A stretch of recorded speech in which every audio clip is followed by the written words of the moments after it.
Have you ever wondered why healthcare, a sector pivotal to our survival, often hesitants to embrace innovation that promises both physical and operational salvation? Dive into this episode where we unpack the daunting paradox of healthcare management, navigating through the perplexed world of cost comprehension, technological advancements, and organizational conundrum, while weaving through a powerful narrative of personal recovery and the birth of a digital community aimed at fostering real-world connections.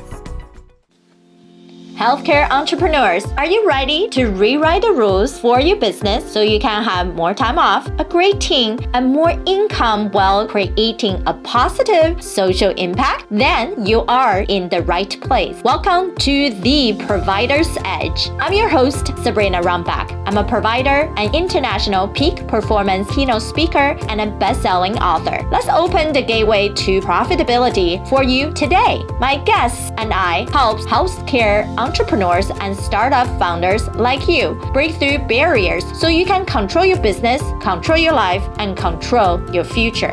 This is your defining moment to be a disruptor in healthcare.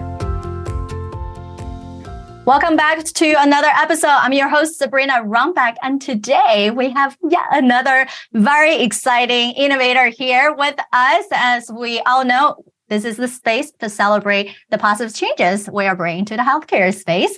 And now we have Matt, the Executive Vice President at MyEvolve, a top provider of data-driven solutions that help healthcare businesses optimize their revenue cycle and medical billing team to lower money collection costs, increase efficiency, and enhance revenue. And MyEvolve collaborates with tens and thousands of physicians and 50 plus provider organizations nationwide. And back in 2022, they submitted 3.8 billion with a big B worth of claims with their assistance. And Matt has just a diverse interest of things he's doing as well. So we'll get into all that, and definitely is someone who has more than 24 years of experience in management consulting in the healthcare sector, and is very skilled at evaluating, designing, and executing the process improvement programs and development of new technology that can really apply across the entire revenue cycle. Thank you so much, Matt, for joining us. Sabrina, wow, that was a good introduction. I'm grateful to be on the show and hopefully add some value to your listeners. Yeah, I definitely, we love to hear the inspirational stories and then take away some ideas.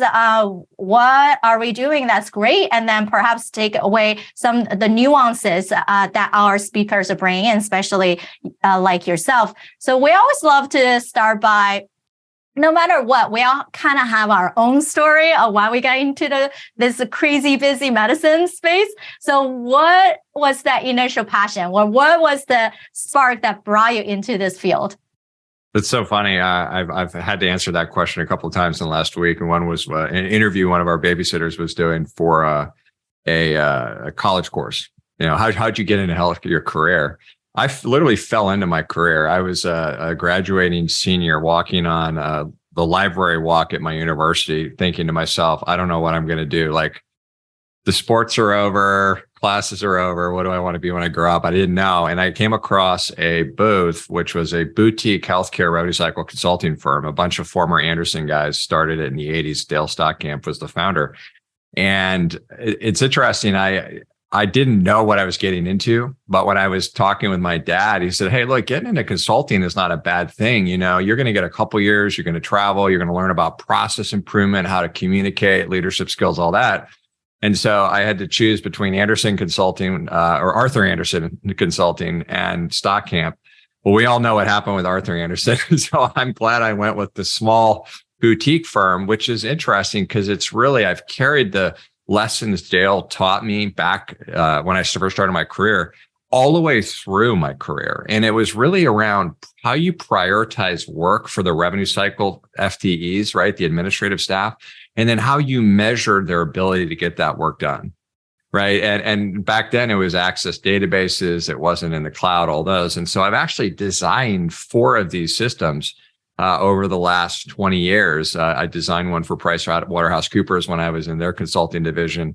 I started my own company, which was Interpoint Partners. We eventually sold that to a public company down in Georgia. And then I came on board to MetaVolve, and here we are again. I was looking at the gaps in the MetaVolve practice management system, which is the same gaps in every PM/EMR system, which is not good at measuring the revenue cycle people, which is, you're a clinician, Sabrina. I would like to make sure you get paid for all the work that you do. And by the way, your people cost 15% more now, thank you, inflation, and your supplies cost 15% more, thank you, inflation, or more. And by the way, your reimbursement is less. So when you think about it, like all we really control in revenue cycle now is, can we measure our own people? And then also, can we motivate them?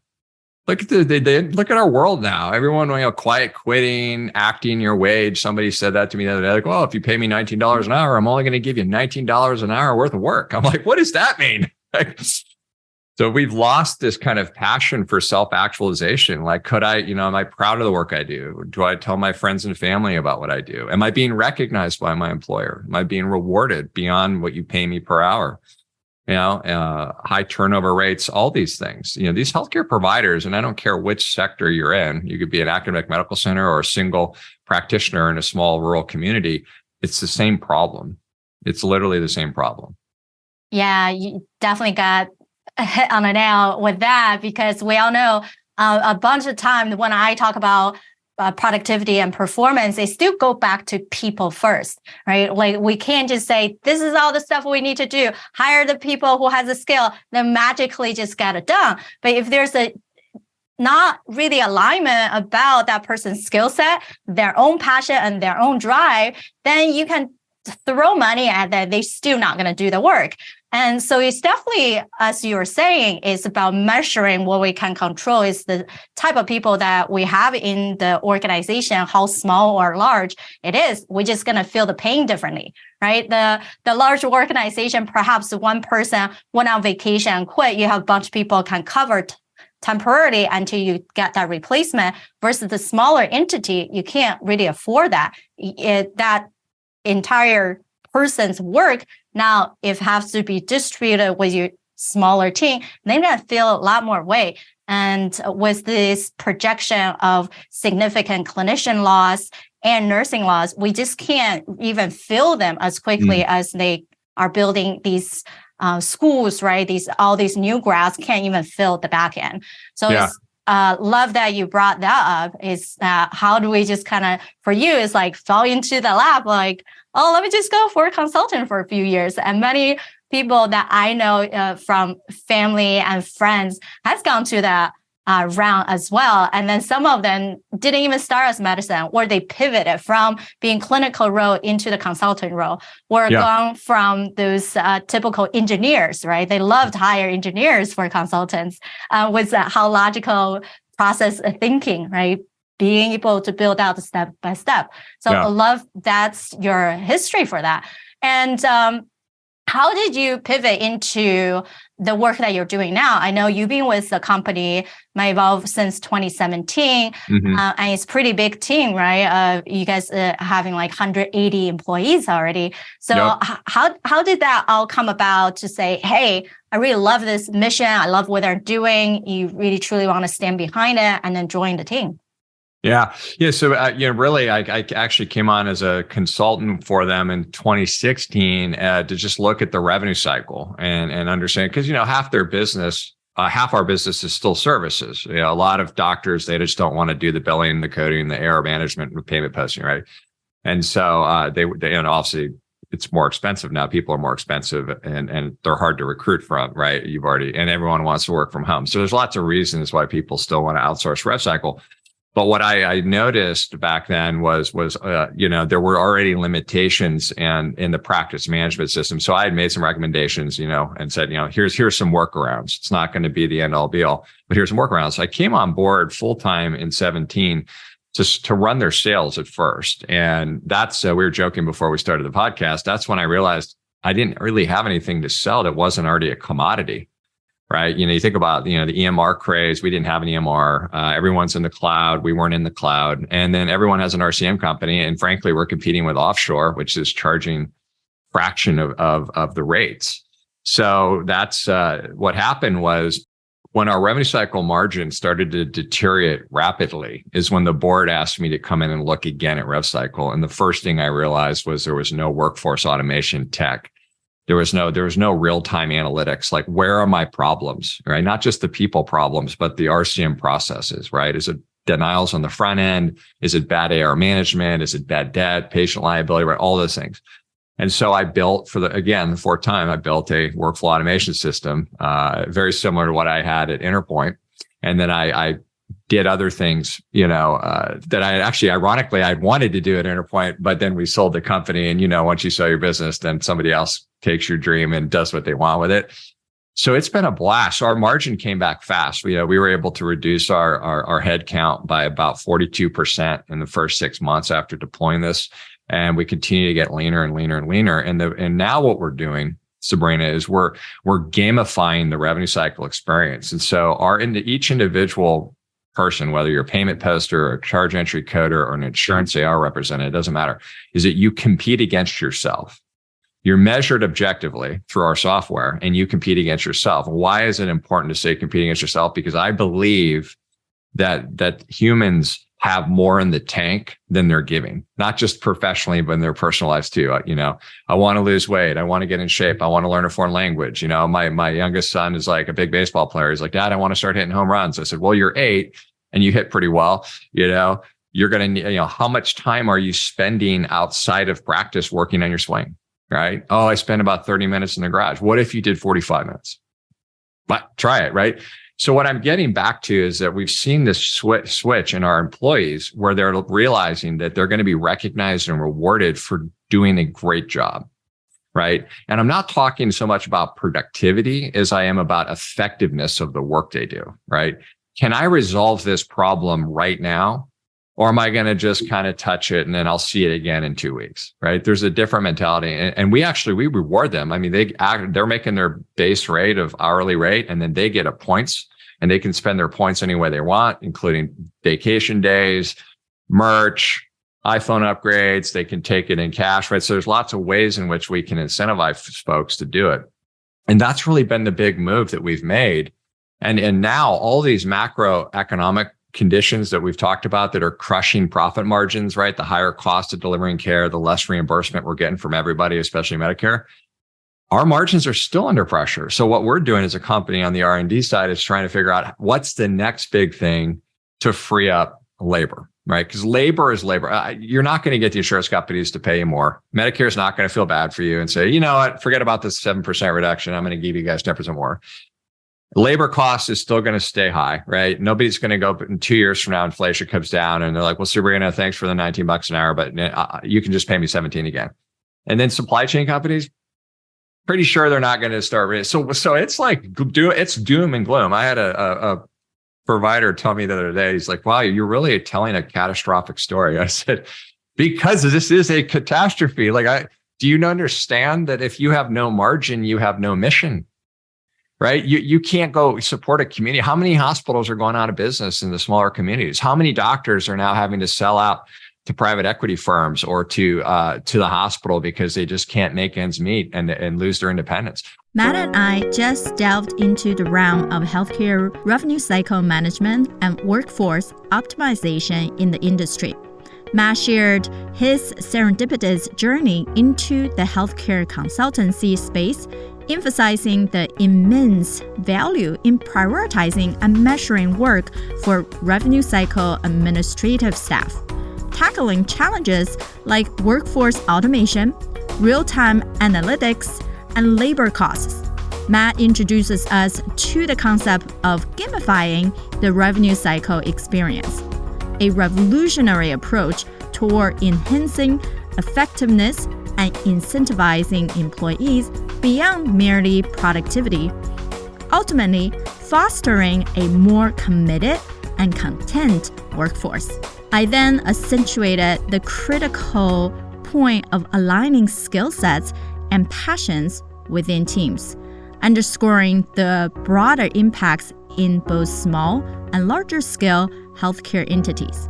Quick announcement before moving forward. If you are a healthcare entrepreneur or startup founder looking to accelerate your social mission and increase profitability, don't hesitate to reach out to me to see if PostPoint Path is the right business advancement for you. You can find me on LinkedIn. Let's connect and discuss how we can take your healthcare business to the next level. All right, let's get back to the rest of our show. How many are retiring early? You talk about all the folks in school. How many doctors or soon-to-be doctors, or people are going to say, wait, I don't know if I want to be a doctor anymore. There's no economic reason to be. So unless it's the Hippocratic Oath, which it should be, and I want to take care of people, right? It's not like it used to be. So what do we do? We've got to find ways to empower the workforce, right? We've got to get them to really love the work they do and be proud of the work they do. And therefore, we have to recognize and reward them if we're going to retain them, because the cost of turnover is tremendous. And that high turnover right now, and you know this, you're in this industry, it's everywhere. I can go down the street and make $2 more an hour, done. Right? Same job, whatever, and we don't have employees. We don't have people that are looking at careers anymore, right? They're just looking at employment. And I need to get us back to careers. Like, I want to build a career at MetaVolve where I'm so proud of what I do. I'm going to brag to my friends and recruit them to come over. And I'll never leave, right? Employees for life. Right. And you brought up some many different crucial points. One thing is about we are short-staffed no matter where you go. And then there's always the turnover retention issue that we all talk about.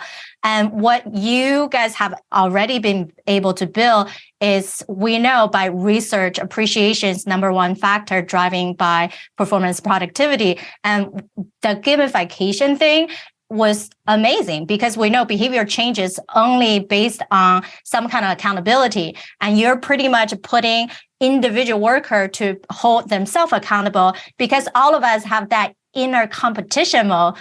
How much can I do more? Right. And then when I get to the point, then you actually adapted the 5 language appreciation. You have different ways to show the appreciation by those individual workers to say, I have this amount of point. If my value is time, I'm going to take my PTO. If my value is gift, then I can convert that into some sort of monetary incentive. And no longer are just this cookie cutter set. People have the flexibility and freedom to choose how they want it to be rewarded. And of course, then it's not complicated, as some company will have end year review. If you get certain things, then you get whatever bonus, right? You actually give people the whole freedom and control, which is amazing. And just like you're bringing up, it definitely is tough, right? To have everyone who wanted to stay with you for the long term, instead of people who will throw their CV everywhere, and they don't even show up for interview, even though they have a appointment. So then for some of us who grew up with that respect to say, if you made a commitment, you show up. Even you don't feel like you're taking that job, at least tell the person about it, right? And not just ghosting. It's so unprofessional. Somehow you're just like, how could you think that's okay? And we can dive into that. Could be a generational issue, right? And then the same thing was the individual environment issue. But despite of that, it's exciting for you guys to have what you're talking about, having the right way to show KPIs. Like, if we don't track, how do we know what it's working? Just like one of the clients I was just talking to the other day, and they have all these marketing strategies put in force to build visibility. And then I'm like, okay, great. But if I don't know how well you guys are doing, we can create additional strategy for those high level connections, because I don't even know if what you're doing is working or not. So we have to get into that mindset of busyness is not the same as productivity. And That's even right. productivity is not the same as efficiency. And efficiency is not the same as proficiency, right? And then how busy you are is not the same as, productive just means you can get things done. Well, okay, you can get things done, but is that the right things done with a short amount of time to give you that efficiency factor? Or once you get the right things done, okay, does that give you the outcome that you so desire? Or sometimes the people even lose what the outcome they wanted, right? It's mind-blowing for some people, just do the things and then don't even question why they're doing it, how to improve. So love the idea that you have able to do that. So for your company, I know you guys are partnering up with organizations and individual practices. So do you go in to do assessment and then plugged in your system? How does that usually work? Absolutely a great question. And we do. I've learned over the years that just by giving someone technology does not guarantee results. And I had a CFO years ago when I was working in the hospital space say, I'm not buying your software. I'm buying results, right? Well, sir, the software's how we get it. I need the result. You're promising me that you're going to improve my profit and loss statement by 3% net revenue, and you're going to reduce my account receivable and give me some short-term cash that hits the balance sheet, and you're going to reduce 20% of my headcount. That's the result that I want. How you get there is on you, right? And so when you think about technology companies, a lot of times, the salesperson's out there, look at the ROI, talk to some case studies, talk to some references. A lot of times this technology, I call it really the kind of the bolt-on tech. It's not really looked at from the entire process and the way people use it. And the reason we bring in consultants, our own, to actually help install is because they need to understand current state. You just hit it, Sabrina. Assess where we're at. How are you following up on air today? How are you coding claims? How do you do pre-registration, getting authorizations, collecting co-insurances, et cetera. Then we start to look at our technology, our software, and say, okay, where does that now fit in? And what changes does the organization need to make now to people and process to align with our technology to get the results that we promised during sales? So we cover that cost. That's just a part of our service, because we know that for me to be able to speak at these healthcare conferences with a referenceable client with great results is a lot more valuable than getting my $200 an hour, or whatever it is on the professional services side. I wish more tech companies did that. I wish more tech companies actually understood all of the intricacies of rev cycle and where they need to make adjustments as necessary. I will tell you, in the sales process, we won't work with organizations that are not willing to make change. And I know that sounds crazy from a salesperson, but we won't do it because it'll be a battle. We'll never get results. And then we have a dissatisfied customer. So if somebody's telling me that their business objectives are to reduce the cost to collect, improve their AR, right, improve collections, et cetera, support a work from anywhere culture, be able to measure people from wherever they work, then I will always go back to those business objectives, right? I'll always go back and say, okay, the way we get there for you is I'll likely make changes to your people and your processes to align with our tech. Are you okay with that? Well, yeah, okay, yeah, I'm okay with that. So it's really important there, to have that partnership up front and to solidify it in the sales process. Salespeople want to just get deals done, and we used to be like that. And now we vet our clients, like we vet them. I've had 6 months after go live, they're like, man, now I see why you were so stringent on these requirements. Even our services deal, Sabrina, we won't do an RCM deal. I don't care how large it is unless they follow our best practice methodology and use our technology in the way we've designed it. Like, we just won't do it. They're like, you're not going to use financial clearance. Okay, you're out. Because again, I'm not going to have referenceability. It's going to be crazy amount of work, rework, frustration, angry calls. And it's different, and we're looking at different measures now too, right? Everyone asks me, like, effective intelligence, suite, like, what is that? What's effective intelligence mean? And you've already touched on it. Is, data is data.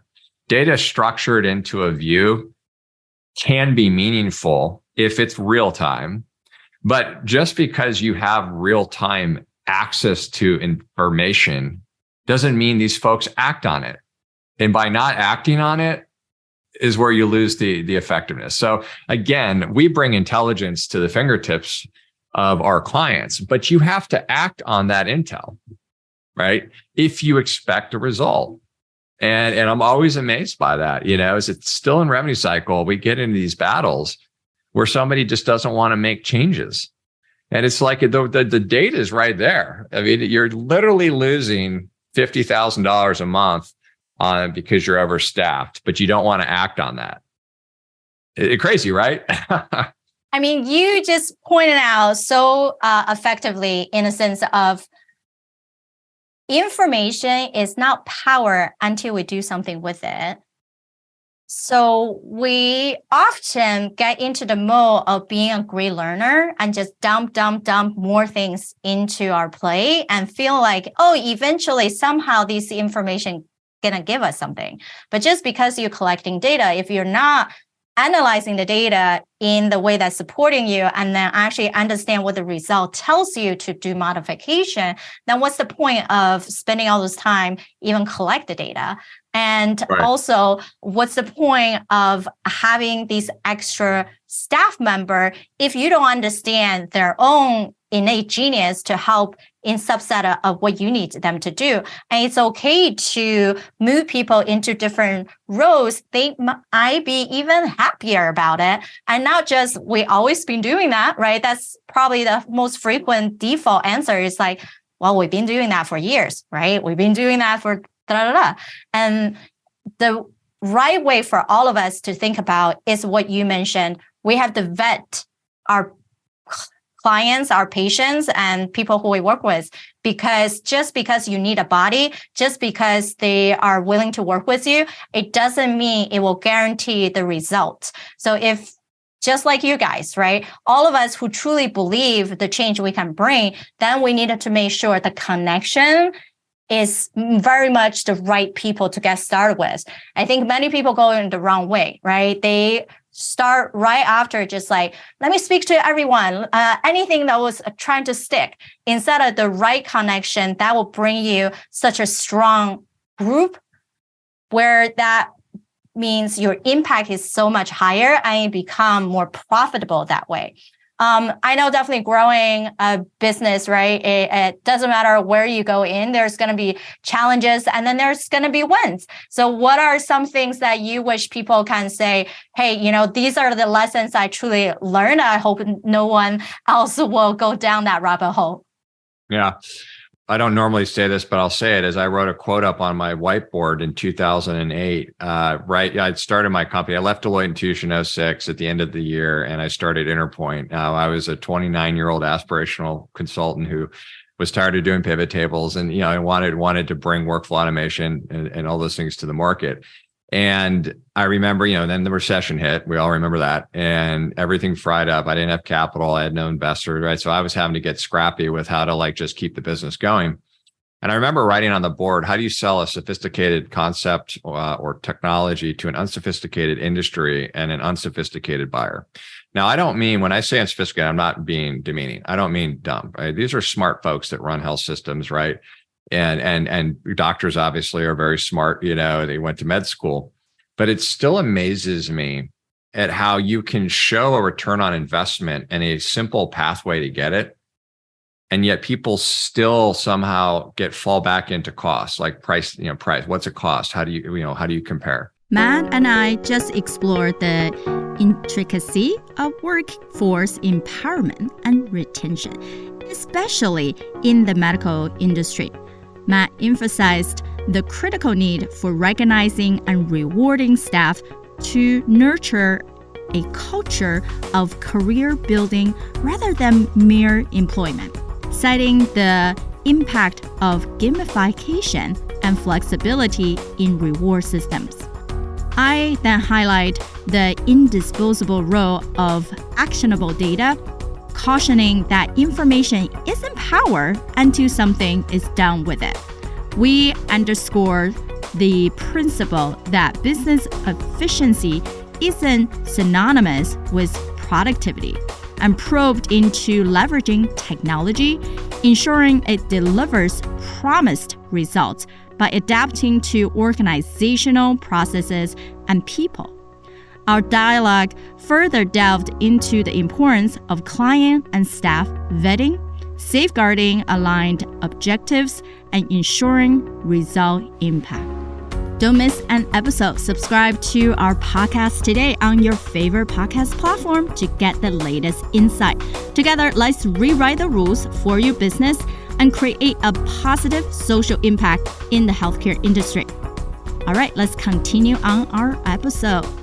Even today, right? I mean, I've had organizations who have $1 million return on investment just in cutting labor costs, and they think it's too expensive. Like, what's too expensive, Sabrina, is for that organization to continue to waste $1 million a year on labor. That's too expensive. Not me, right? I mean, I could charge you $500,000 and you're still in the money by $500,000, or you just keep your software the way it is and you still are wasting $1 million a year in software. I mean, do you see what I mean? It's like insanity to me that people ask me, they go, why have you never gone to the provider side? I said, I can't go there. I can't go to the dark side. I went from a consultant to a vendor, and I'm scared that if I were to go to work for a physician group, that I would lose my soul. Or God forbid, a hospital. I have so many consultant friends that, they wanted to stop traveling. So they go and they work for the health system in their area. And they're just first 6 months, super aspirational. They want to do all these things because their consultant mind is taken over. And then 6 months and 1 day later, they're calling me going, it's all bureaucracy. We sit in meetings all day long. We meet to meet. We don't get anything done. So while that was probably okay for might be the first 15 years of my career, right? Because people are still making money. Things have changed, Sabrina. The last 12 months, I'm seeing a level of trepidation I've never seen. I've had physicians literally after meetings come up, almost tearing up saying, is this solvable? I'm afraid I'm never going to be able to keep this thing going, right? So it has changed, right? Dramatically because of the increase in cost to deliver the same services they were doing 5 years ago, and the decrease in reimbursement for the same services from 5 years ago or 10 years ago, the higher deductible plans, consumer choice, right? Hey, I got a high deductible plan. My shoulder hurts. I need a surgery, but I'm going to push it off till June because I may lose my job, right? Think about all of that. And what is it doing? It's impacting the profit margin. So the biggest lesson learned, honestly, for anyone who's trying to get started with an idea that they think is good, is you have to become obsessed with that idea. You have to be relentless in your pursuit, knowing that you may not be the smartest person in the room. You may be the dumbest person in the room, right? I mean, I joked with that at a show I was speaking at, a few months ago, or I said, it makes sense up here. I get it. I get all this. I've been doing this for 23 years. I said, but it doesn't make sense to all of you. Nowadays, it's making sense to a lot more people, though. Is that if we don't put technology in that measures the human work effort, we have no way to recognize and reward the winners. And therefore, we're always going to be spending more money on people, and we're going to get poorer results on our reimbursement. It's a fact. It's a simple fact, And so Be relentless in your pursuits, be creative, be clever, stay with problems longer. I'm amazed at how people, and you already brought this up earlier, someone's like, well, I'll get to it later. Or, yeah, I think that's an inefficiency. I could bring it up to my boss, but she won't listen to me. So I'm just not going to do it. Right. We got to change all that. You see a problem, stick with it, figure it out, right? Bring some solutions to the table. And if that organization doesn't have alignment between the clinicians and the administrative folks that are managing all that revenue cycle, that's a big problem too. Right? And you see this, I'm sure, in your consulting. You got to have alignment now, right? Doctor says this is what they want. Administration has to say this is how we get it.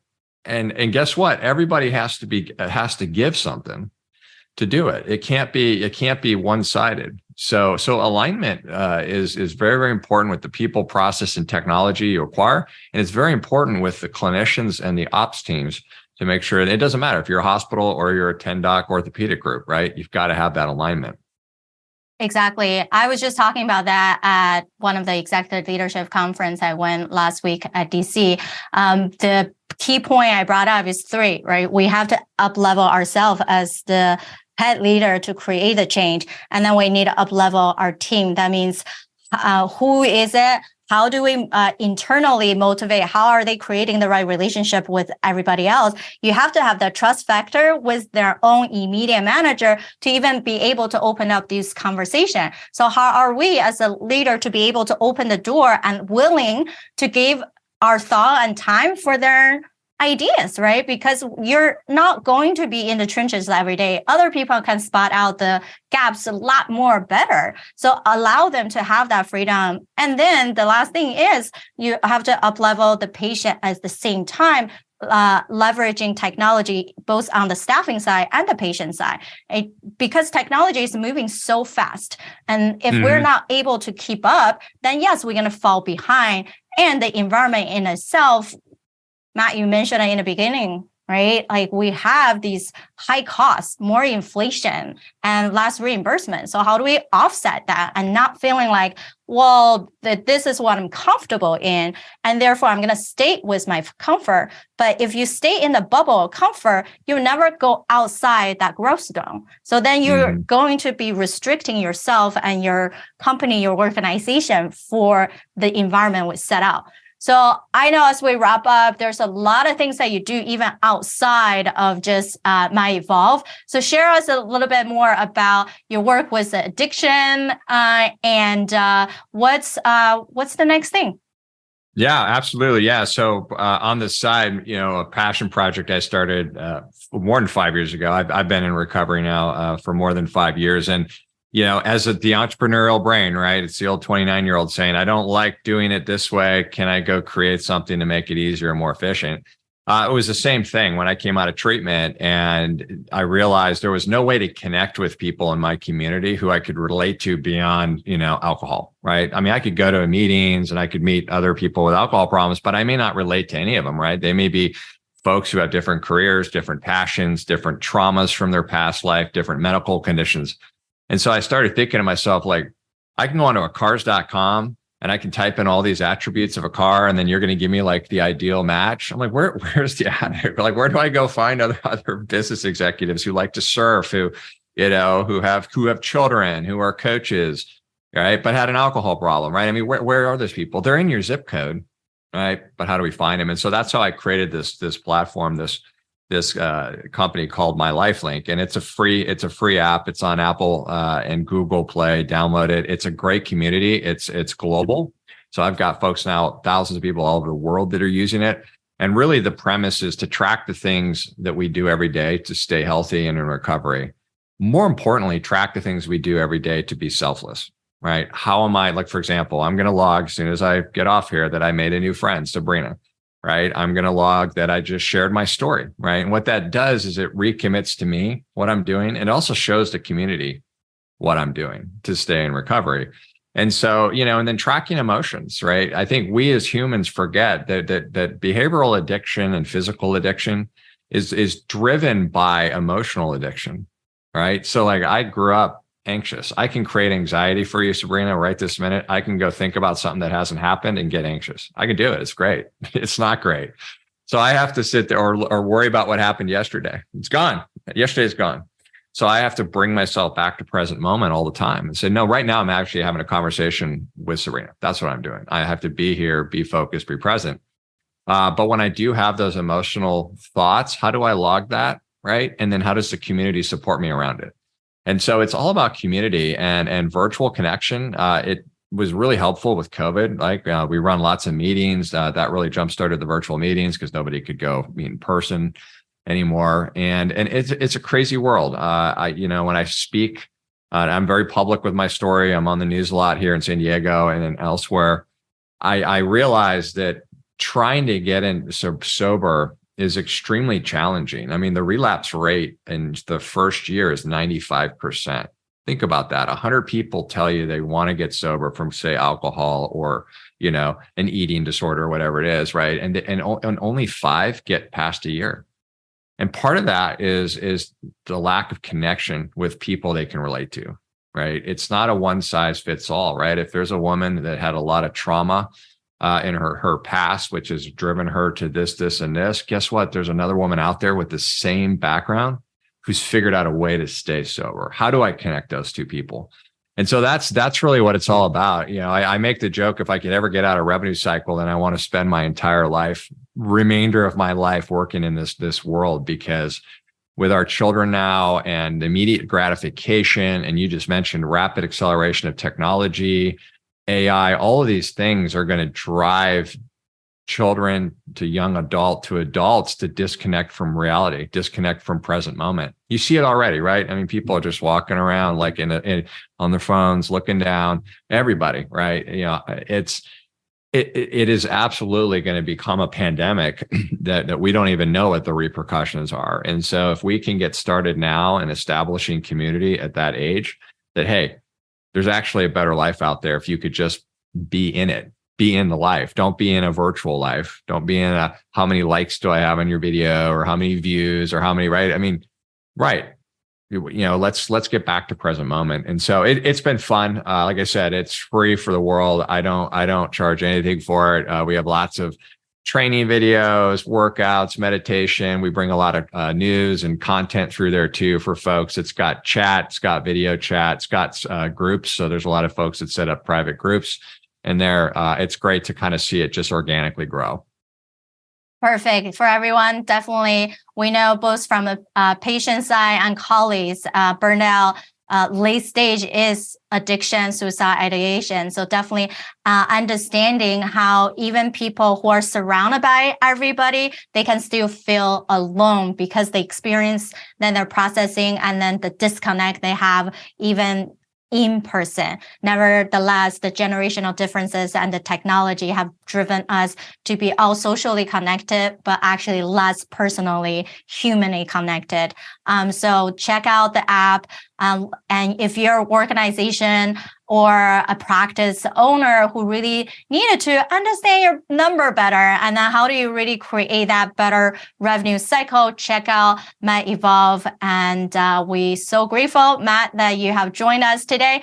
In today's conversation between myself and Matt, our main discussion revolved around healthcare management and the importance of cost understanding, technology's role in healthcare, the complexities of organizational structure and decision-making, and a personal journey through addiction recovery, which led to creating a supportive community platform. Here is a quick summary.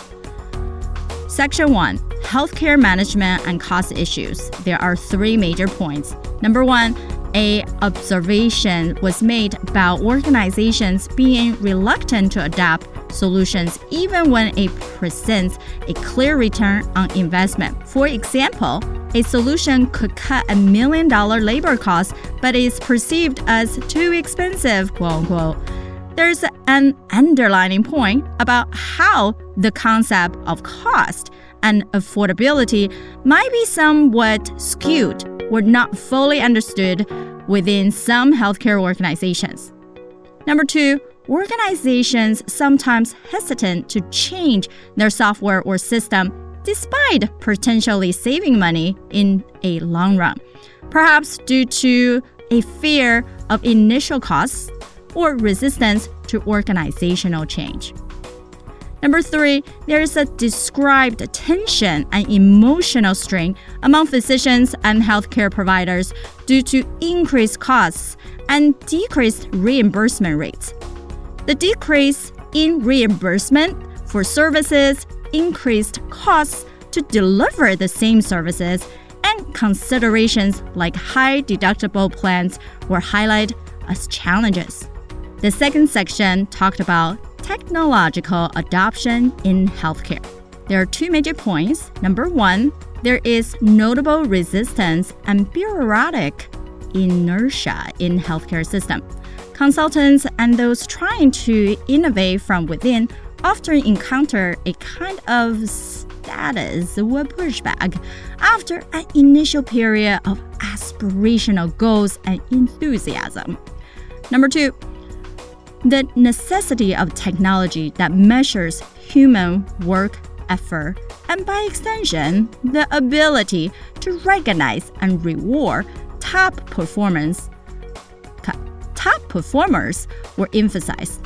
There was a recognition that technology adoption is crucial for sustainability and efficiency and efficient function in the current and future healthcare landscape. Now, the third section, personal story and creating a community platform.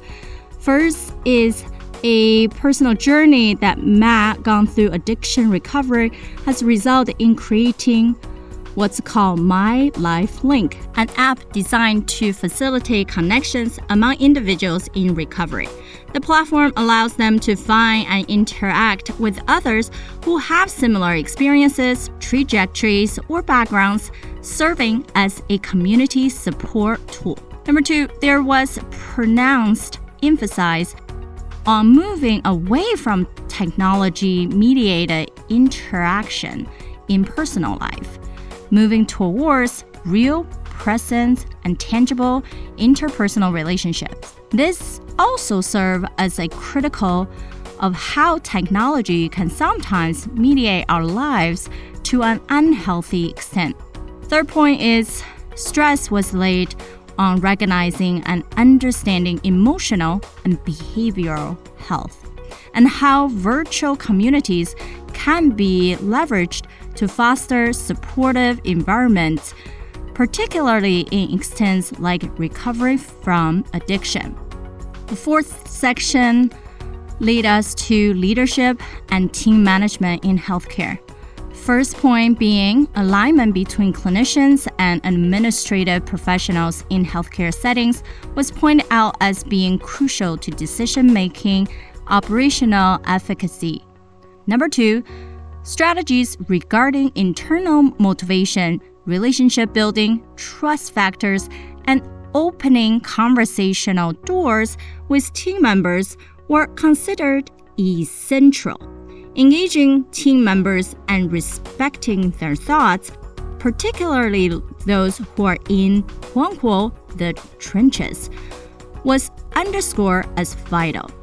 Number 3, the leadership is tasked with the dual role of uplifting themselves and their teams while ensuring that technological advances are leveraged both for staff and patient management.